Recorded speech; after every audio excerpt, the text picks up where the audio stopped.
Our first participant, Linda Eldredge, is from Clare in South Australia. So I'd like you to welcome Linda to come and talk to us this afternoon about her study using IT and applications effectively.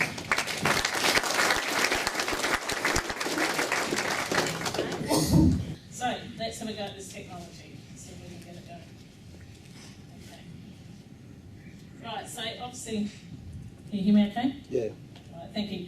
So I'm forever grateful to Nuffield Australia and to Growing Growers for giving me this opportunity to actually search the world. In the question that I asked when I actually went for the interview, I said, what's out there that can actually bring management and production closer together? So I travelled the world for 4 times around the world for about over 20 months, and I was looking for the answer to that question. And so that's what I'm presenting today, is what did I find as I travelled the world in bringing us together with production and management.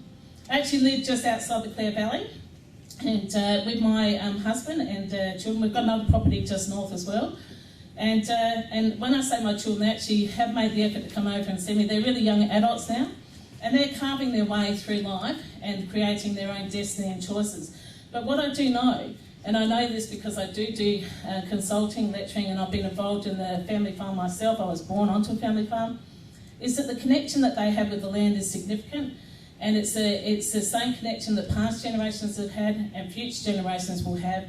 And I found that connection was everywhere that I went. I went and spoke to the John Deere high-powered executives, and they said to me, look, our vision is that we have a responsibility to feed the world. When we were with the Indian farmers in the Punjab region, that's up near the Pakistan border, they said to us, we need to feed the world. I saw my son put a picture on Facebook, and he basically was looking down the auger. The grain was actually going into the silo. Beautiful picture. The caption underneath, he said, putting the grain away to feed the world. So we had this collective shared vision that we probably have for generations, in that we actually need to feed the world. But in needing to feed the world, I guess my point is that we need to be profitable as well. And so that's what I'm looking at, is saying, well, okay, what can we do to create more profitability into our system? Because I think as a farmer and as a consultant, I see that how tough it is out there. So I said, well, look, this is going to be my research, and this is the official title on my research paper. But it's basically looking at real-time business and production decisions using superior business information portals and management applications with a view of increasing production and profitability. So I put together some, I think graphs and tables that need to be shown, because this really depicts where we're actually at the moment. We are fantastic at production. I think we're 10 out of 10. I've travelled the world, and I don't think anyone does it better than us. Our greatest limiter is rain, and when we get the rain, have a look at southern Australia as it is at the moment. There is such potential out there if we can get it in the bin. It's going to be a great year. What we're not good at is the decision support management. And you can see that I've got legislative compliance, so I've got that on the scales, because we have to do it, and we do it. But do we actually look at the capital management analysis and fiscal management analysis? Some people do, but it's quite random, and it's quite a difficult concept to get our head around.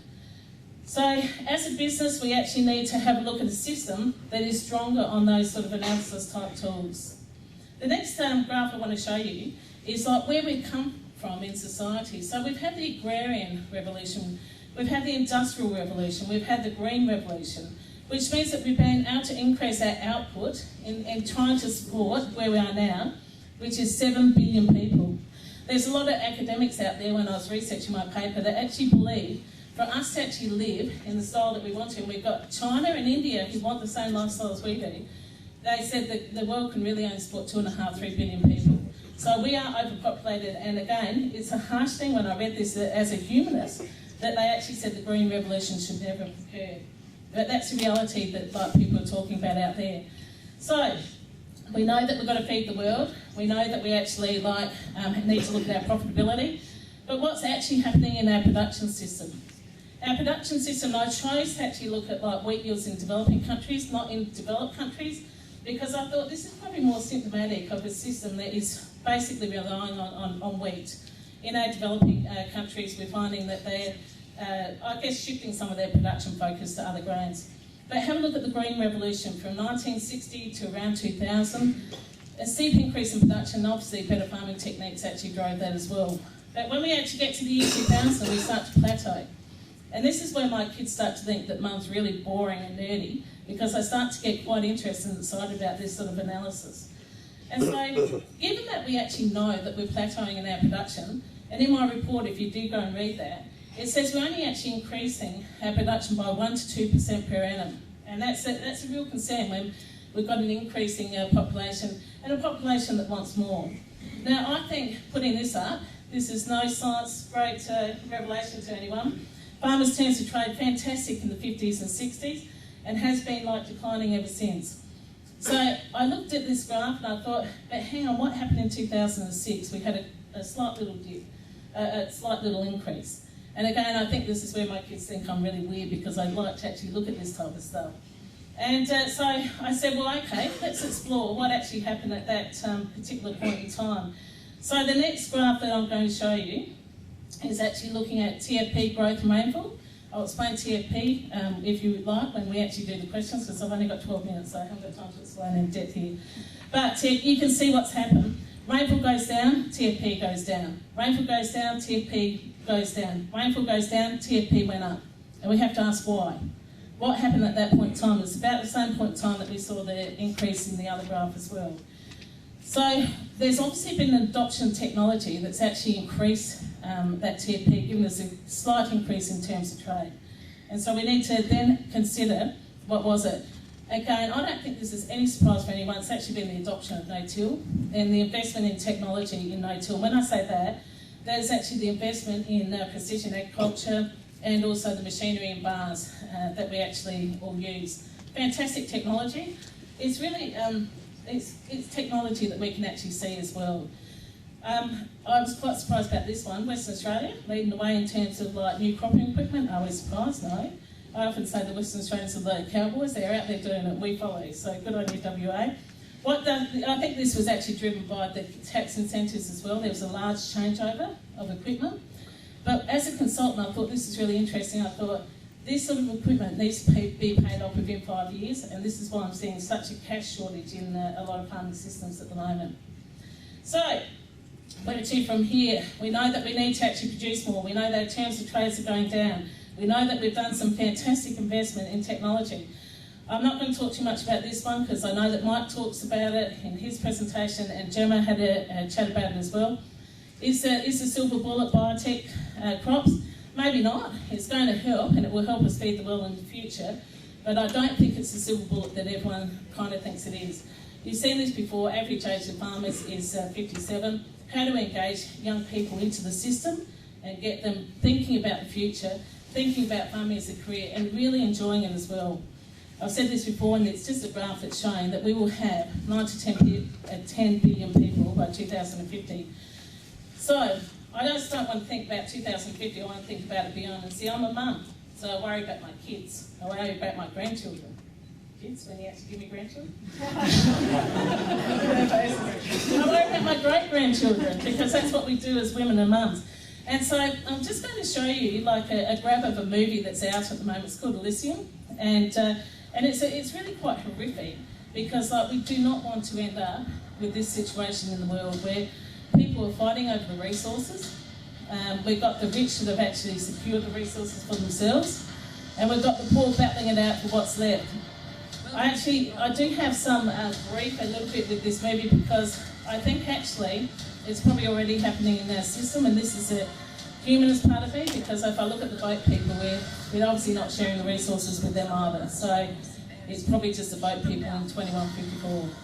But I guess the question, how to feed and resource the world in 2050 and beyond.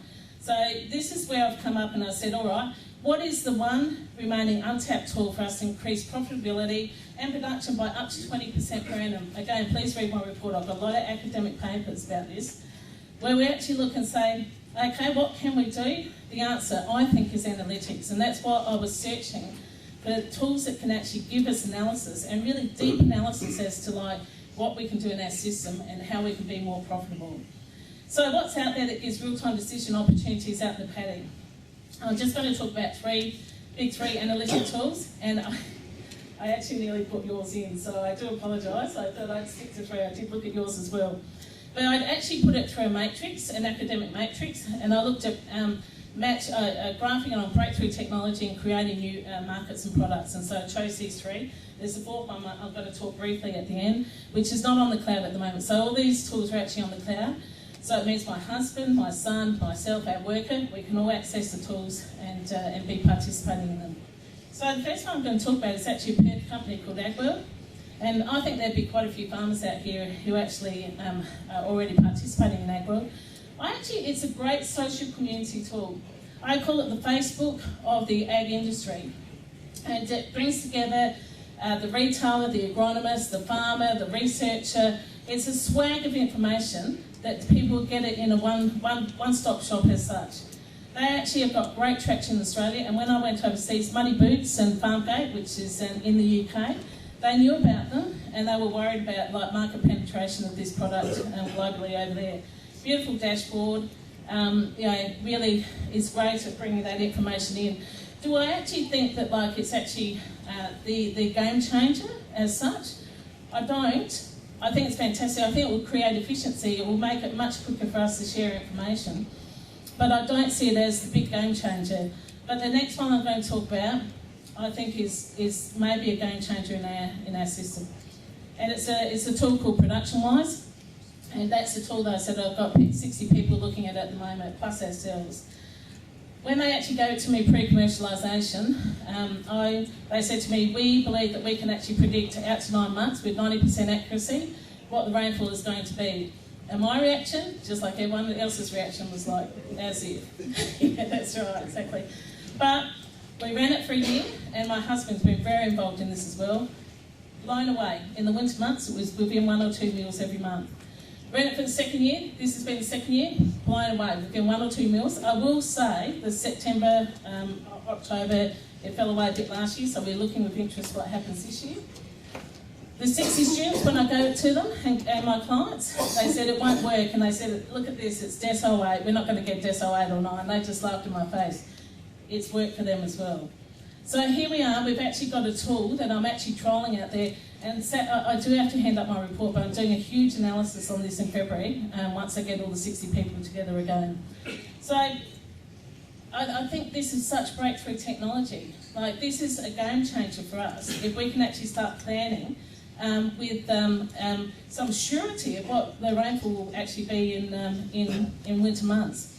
Here's some other functionality that they have. They've actually got yield prediction. They're running the APSA model now. You can see the blue columns. That's actually rainfall that has occurred on that particular paddock. This is one of our paddocks. I am because I like to try and validate this stuff. Many times I've run out to actually tip out the rain gauge in my pyjamas and my boots to see if it's actually worked. They actually have other functions and frost and heat, but the one that we actually stand out in the paddock and we look at it a lot in August, September is we click on the soil moisture and see what soil moisture is actually in the profile. Do we spread urea? What do we think? We're trying to manage a canopy. It's just a phenomenal tool. It's been amazing. So I said to someone last night, they're looking at buying property. I said, well, come and see me and I'll map the property and we'll see what the rainfall's been for the last 25 years and how many days the frost have had. So it goes back 25 years. The IP is intense on this. It's someone's work over 18 years and they're very protective of it, and so they should be. So that's the second tool that I actually looked at. The third tool I looked at, I had a meeting over in Oklahoma and with a company called SST Software. Oh no, actually, we're just coming to a graph and it's going to be SprayWise. And I often say that this is probably Reese's favourite tool. In the growing season, he doesn't wake up in the morning and say, good morning, darling. He wakes up and reaches for the iPad and sees what the spraying's going to be like. So this is a great, it goes out for 7 days as to what the delta T, the wind direction, things like that will be. So the third tool we're going to look at is SST Software. Like I said, I had a meeting with them in Oklahoma. They actually then came to Australia and requested I had a meeting with them as well. And so I flew to Melbourne and had a meeting with them. Fantastic, they've been there for 20 years. They've got 84 million acres under their management. And they're just like the layers of technical data with their soil science is fantastic. But why did I actually put them as one of the big three? The reason I put them as one of the big three is because they have launched this thing called AgX, which is I guess a good way to describe it is that, like, if you think of Microsoft and you think of Apple, people embed tools into their system. They're trying to build a system, so instead of having to put data in this tool and this tool and this tool and this tool, you put data into one tool that's actually linked and will spread across all the tools. And it would be absolutely fantastic, because that's what puts people off, is the data entry. Do I think that it's a winner? Absolutely, I think it's fantastic. Do I think that the other players will participate? Absolutely not, sadly. And I think it's about intellectual property, and it's about an industry that's fairly small in analytics, and I think that they're just going to protect their own patch as such. So we're going to have disjointed data, even though these guys are trying to actually take it forward. Now, with any of these analytic tools, we actually need to know, if we're going to make this decision, does it work or doesn't it? And the best way, and I'll come back to what I said at the beginning, we have to be profitable. Like, if we're going to make a decision, we have to know if it actually makes us a profit or not. And so I've been using this tool for about 15 years. It's not on the cloud. Mike Krause, he's a developer, would like to be on the cloud. I've tried it for him a lot. Totally believe it. Use it in consulting. It actually gives projections 5 years out in terms of scenarios as to like a decision we might make in analytics. So it's an amazing tool. Max actually said to me yesterday, give an example, and I know I've only got 12 minutes, so I'm going to give this very quick example. Someone came to me 18 months ago, a business. They had a 300,000 loss and a 400,000 loss in 2 consecutive years. Their banker didn't want them anymore. That's the honest truth. Had large assets, that was a real bonus. When we went through, and they had AgWorld, and I said, show me that data, give me your tax returns, let's look at production-wise, and we'll actually start mapping your property and see what the historical data says, and we'll look at plan to profit. I guess the short end of the story is that 4 banks, we put it out to 12 banks, 4 banks wanted them. They saved the business $62,000, or we saved the business $62,000 by demonstrating to those banks what a good deal they were if they could actually manage their risk with analytics. And so that's basically where we went with that. And so this is what we can actually do to business long term. Okay, so we've actually got these fantastic tools. I've given you a brief snapshot of them all. Here is my frustration. I've been doing this for 20 years. Do you think I can get people to actually put the data in? No. And it's so frustrating. And they say, look, we'll pay you to put the data in. And I say, I've got 30 clients, I can't do the whole lot. So do we invest in more training, or do we actually invest in more consultants? And I was just like so totally frustrated by this. And then I said, a chance visit to Facebook head office actually changed my whole outlook on adoption. And I said, it is, if anyone gets going, we were very lucky to get in. It is the most creative workplace hub environment that I've ever been in. And they look at things differently, and they taught me to actually look at things differently. And so if I have a frustration with data input, then stop, they said, Linda, stop looking at it as like putting your head down and putting data in tables and things like that. Look at it differently. What's stopping people from doing it? So, yeah, I'll wind it up. So I basically said, okay, let's actually look at it differently. And the thing that we had to look differently was how do we actually get to push the data out, and it's done easily, so the data gets pushed back into us. And we do it by video and voice. And we actually get that data happening, so we get it back to us. And to do that, we actually had to have a participatory approach across social media and also the agri-industry. So I'm just going to show you this little video. This is the tool that I think might make the difference so that we can actually get people inputting data. More photos of tiger heads.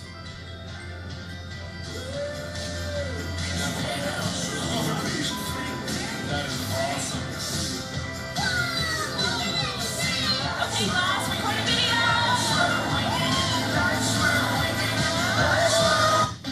Jellyfish.